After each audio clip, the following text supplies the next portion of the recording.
마가복음 본문 공부를 시작하겠습니다. 지난 주일에는 초문을 공부했습니다. 마가복음 본문 공부 제1편 복음의 시작 2장입니다.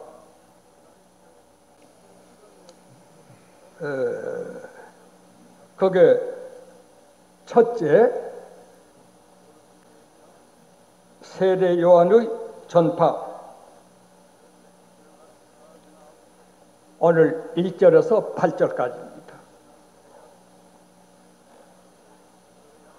잘 아신 말씀이지만 잘 공부해 보시기 바랍니다. 오늘 세례 요한 전파 1장 1절 8절까지를 5대지로 나누어서 알려드리겠습니다. 어쩌록 긴 말씀이 있어야 되겠지만 간단하게 말씀을 잘 드려보겠습니다. 첫째, 복음 1절입니다. 복음은 로마인서 1장 1절에서 2절까지 예수를 복음이라고 합니다. 천국 사람들이 나다나엘 전도를 받아 그랬는지는 모르지만은 보복자를 보일시변에 한일 입고 받자, 보일시는 계시를 의미합니다. 일고전은 육신 생활을 의미합니다. 수천마지기, 수백마지기를 쓰지 아니하고 일고전이란 말은 한 집에서 먹을 정도의 토지란 말입니다. 거기 복입니다. 참 아무리 생각해도 전국 한자가 우리 성경과 관계되는 것이 많이 있다고 생각할 수가 있습니다. 주님께서 주기도 가르쳐 주실 때에 일용할 양식만 주시라고 기도를 가르쳐 주었습니다.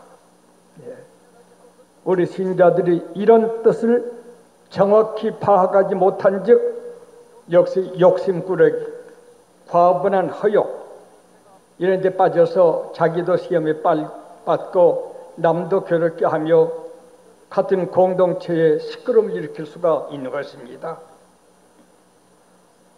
복음은 바로 예수.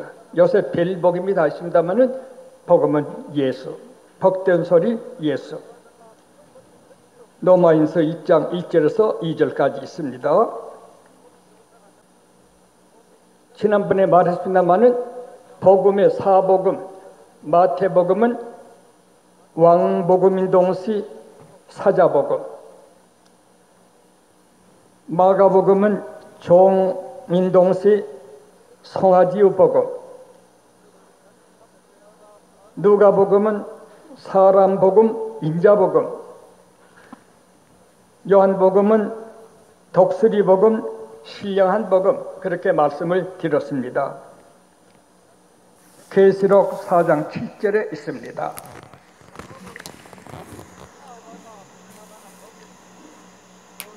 그래서 마태복음은 예수님 역사에 대해서 1장, 2장 중간까지 기록되어 있고 누가복음도 예수님에 대해서 1장, 2장에 기록되어 있고 요한복음에도 1장, 2장 주님께서 성전에게 창조하시면서 이 성전을 내가 사느라 쌓겠다고 하는 2장까지 예언을 주고 있습니다. 그런데 마가복음에는 그런 게 없습니다. 예수에 대한 족보 같은 게 없고 바로 세례 요한이 예수 증거한 말이 오늘 공부에 간단하게 나오고 있습니다. 왜 이랬을까?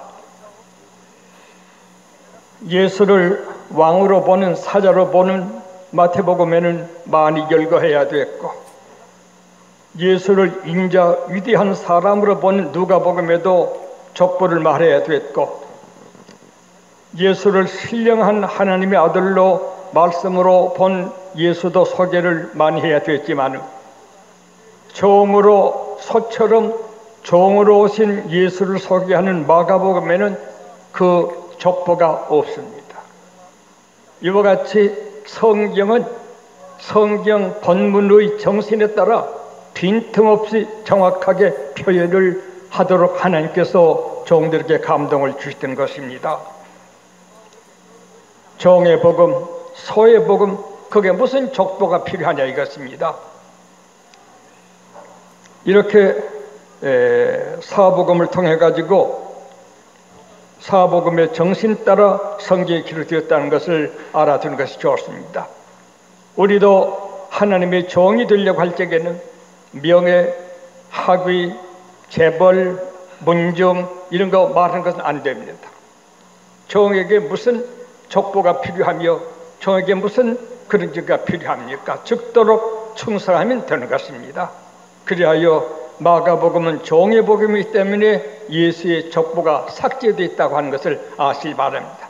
이런 데서 우리 믿음 생활하는 사람들의 정신 자세를 잘 가다듬어야 될 것이라는 것도 배워둬야 할 것이겠습니다. 그럼 우리가 세례 요한이 복음을 전파하기 시작했으니 세례 요한에 대해서 조금 더 설명을 해드리겠습니다.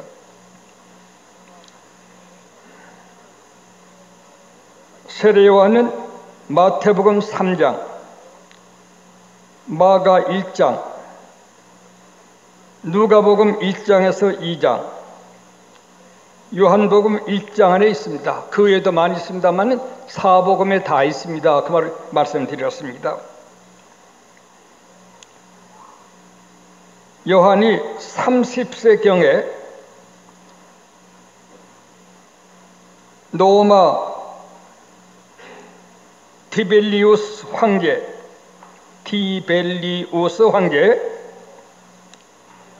괄호 치시고 AD 26년 괄호 닫고 경에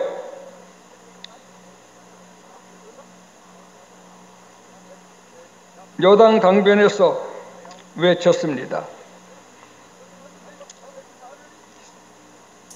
요단 강변이면 광야입니다. 누가복음 3장 1절에 광야,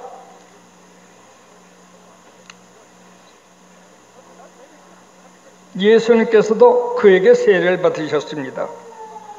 마태 3장 15절, 마가 1장 9절, 누가 3장 21절.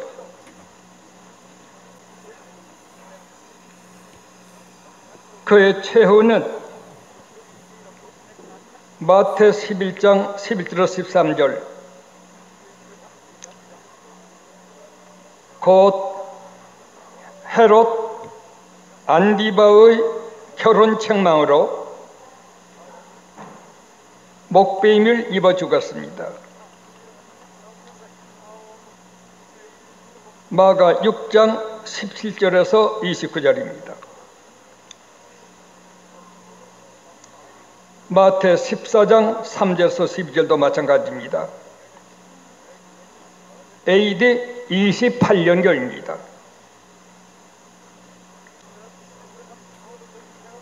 이 세례 요한에 대해서 가장 처음 예언한 이는 이사야였습니다. 이사야 40장 3절에 있습니다. 말라기도 예언했습니다. 말라기 3장 1절, 4장 5절 6절,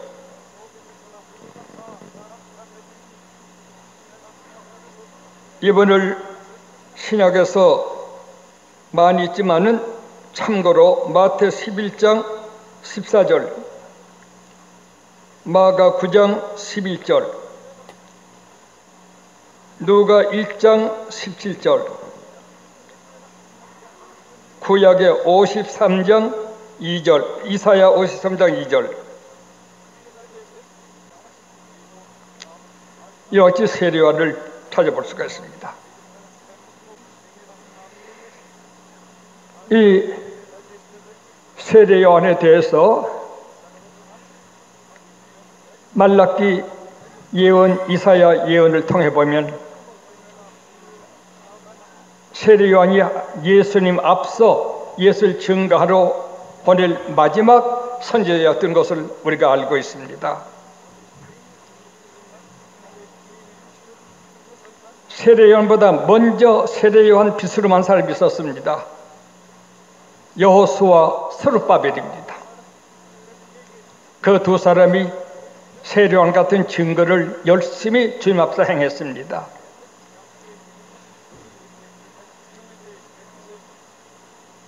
세례요한 올 것을 말라기 선지자는 예레미야가 온다고 그랬습니다.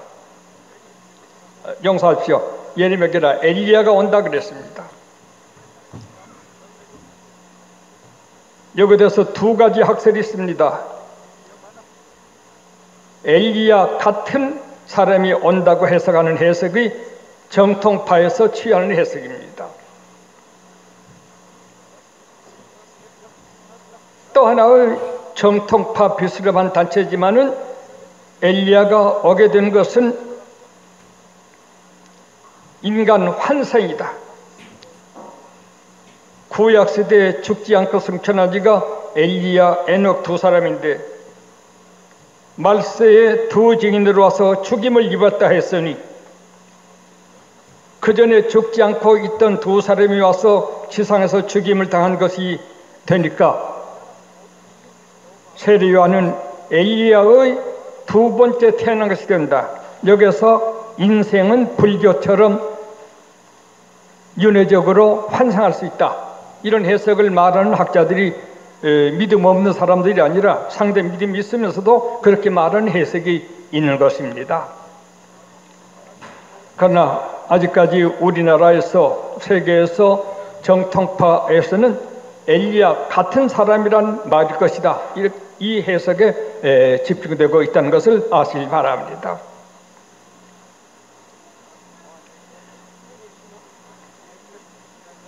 계시록 11장에도 있고 또 구약 말라기도 있지만 이런 사람을 크게 보면 세 가지. 제일 첫 번은 조금 전에 말한 대로 여호수아 스룹바벨, 두 번째는 세례 요한과 예수,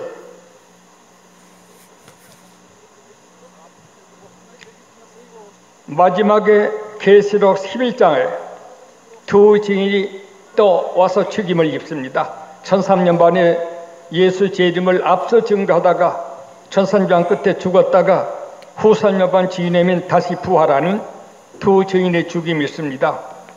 이와 같이 이 두 증인에 대해서는 여호수아 스룹바벨, 세례 요한 주님 당시의 주님, 가장 최후 말세의 두 증인 7년 대환란 때 와서 1300년 반은 증거하고 후 3년 만에 죽었다가 7년 마지막 때 부활해서 하늘로 올라가는 두 증인. 그러므로 아직까지 이 엘리야 같은, 다시 말해 여호수아 스룹바벨 같은 두 증인이 아직까지 두 사람이 올 때가 남아있다. 이미 왔는지도 모르겠죠. 이와 같이 엘리야의 오에 대해서 세 가지 점 생각한 것은 국제적인 성경을 많이 읽은 귀한 종들이 함께 논의한 바가 되는 것입니다.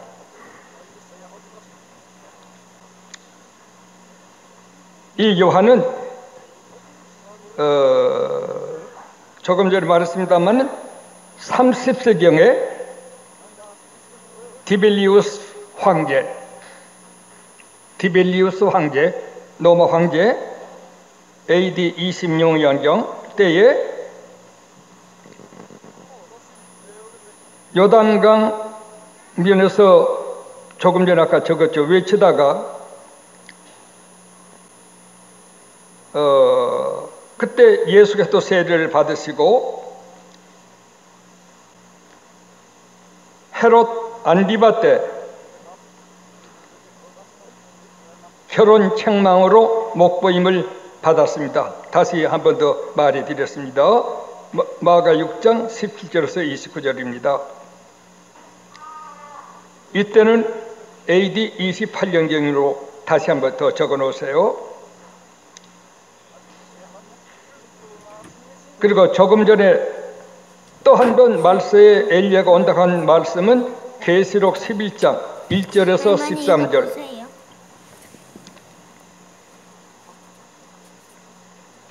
1절에서 6절은 1003년 반, 7절에서 10절은 후 3년 반, 11절에서 13절은 7년 환란 후 다시 부활하는 것. 이렇게 이 세례요한 같은 주인의 성경 기록 최후는 바로 계시록 10장에 나타나는 것, 마지막이 되게 되는 것이 되겠습니다.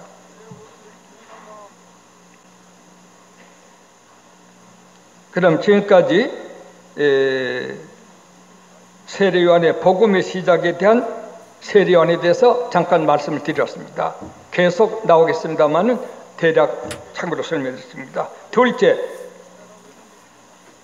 성경 본문인 대로 이사야의 예언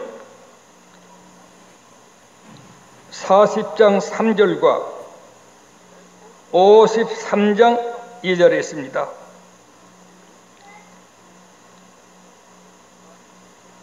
그리고 조금 전에 설명했지만은 말라기 3장 1절, 4장 5절, 6절에 기록이 되어 있습니다. 읽어보고 다 설명해 드려야 됩니다만은 여러분 믿음의 분들이가 읽으시면 다 자세히 알게 될 것입니다. 그 다음에 셋째, 세례요한의 전파 4절로 5절입니다.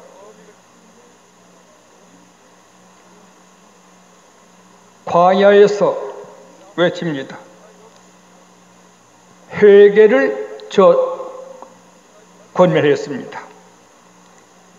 그리고 세례를 주었습니다. 마가가 소개한 세례요한의 활동은 세 가지로 소개하고 있습니다. 광야에서 회개를 외치고 세례를 주었다. 넷째는 세례요한의 생활 6절입니다. 거처는 광야, 의복은 약대토로, 음식은 메뚜기와 석청이. 세례요한을 기록한 사복음의 요한복음을 빼놓고는 거의 이렇게 소개하고 있습니다.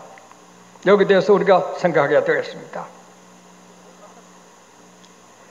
세례요한은 본래 레위 자손으로서 유명한 제사장입니다. 제8번째 제사장입니다. 대제사장이 되면 예루살렘 성전이 자기의 직장이요, 사택이 성전 경내에 있습니다.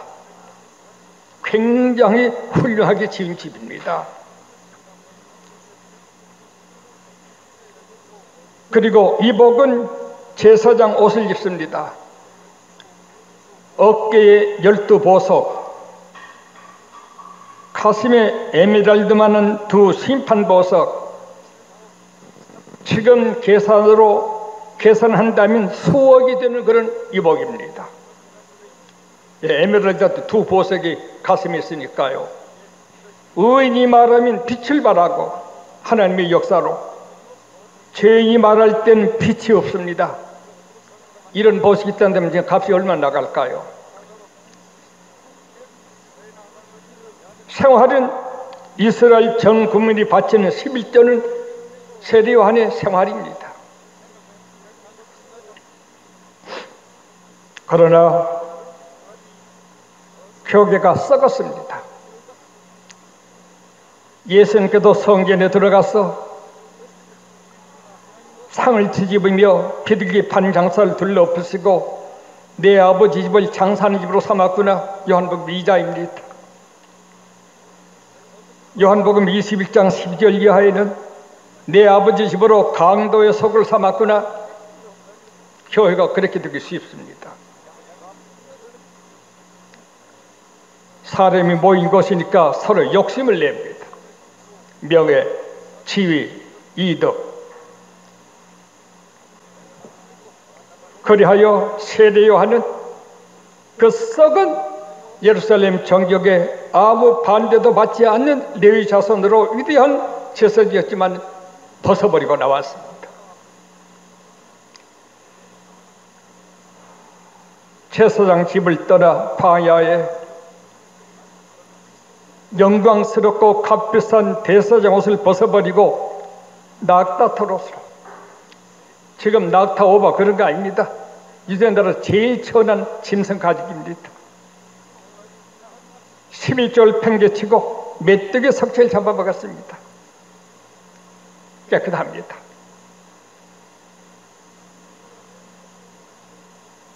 구약에 선교당한 선지사도들이 모두 이 길을 걸었습니다.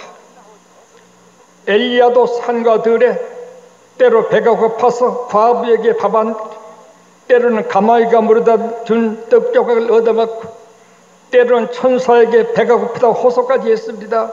그 유명한 엘리야가 교회가 너무 썩어 지 명예 돈판입니다. 거기에 몸을 담아 있을 수가 없었습니다. 미워서가 아니라 담아 있을 수가 없었습니다. 엘리야, 엘리사, 세례 요한, 예레미야 모두 그렇습니다. 그래서 에세니 교파에서는 지금도 교회 예배를 안 봅니다. 사람 모임 모두 장사꾼들, 도적놈들이 모인다 이제 안 모이고 있습니다.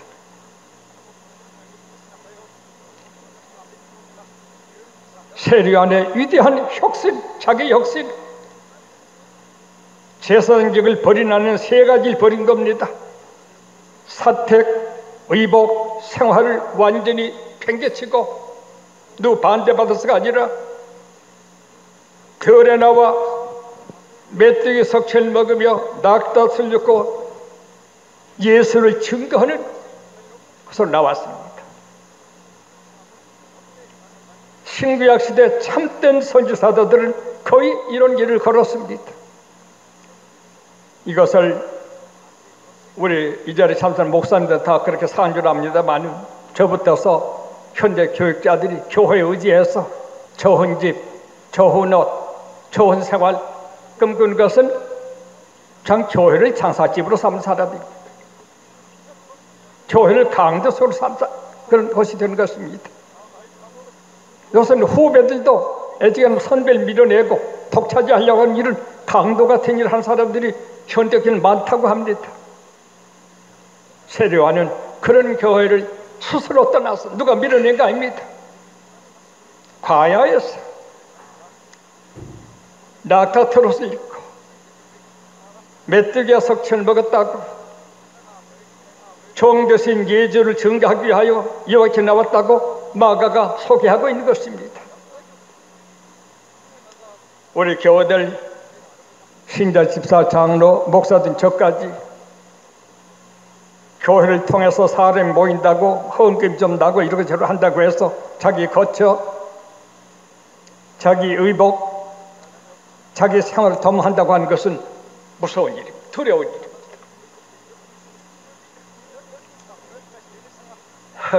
우리 권석진께 얘기입니다.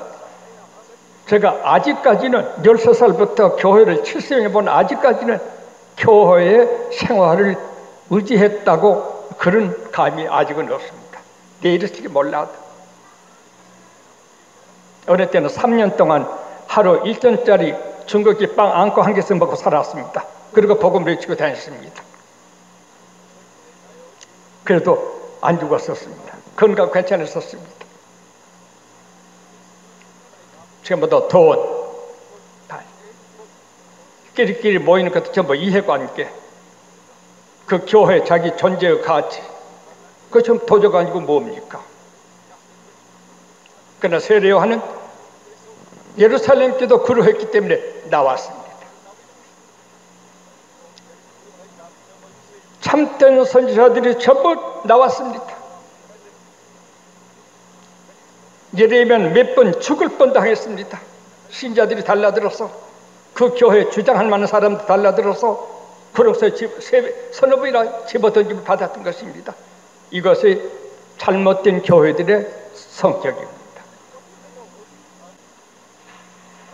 그래서 13살 때 중동교회 때부터 아예 재물은 제가 안 맡았습니다. 집사게 맡겨버렸습니다. 지금까지 제가 재물을 맡은 건 한 번도 없습니다. 70년 동안 복음을 넣어요. 무섭습니다. 징그럽습니다. 이와 같이 세례요한이 광야에서 이복은 낙타 털옷을 먹는 건 메뚜기 석철 먹고 지냈다는 거 총격합니다. 참 좋습니다. 깨끗합니다.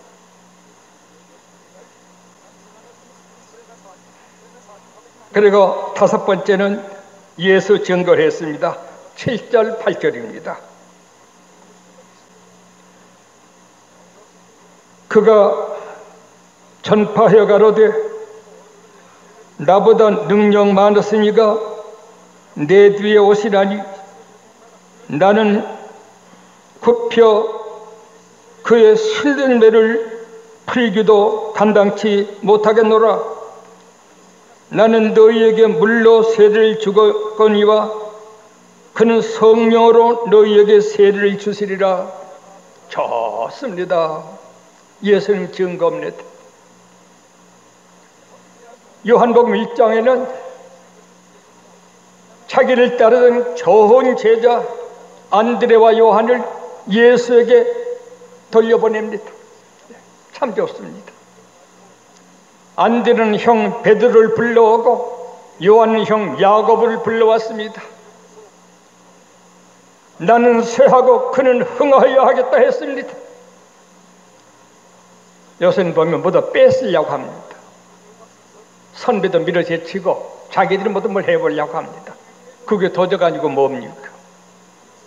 그렇게 하다 보면 선배도 안 된 말도 합니다. 그게 강도 가지고 무엇입니까? 이런 세례요한이 복음을 증거하게 됐습니다.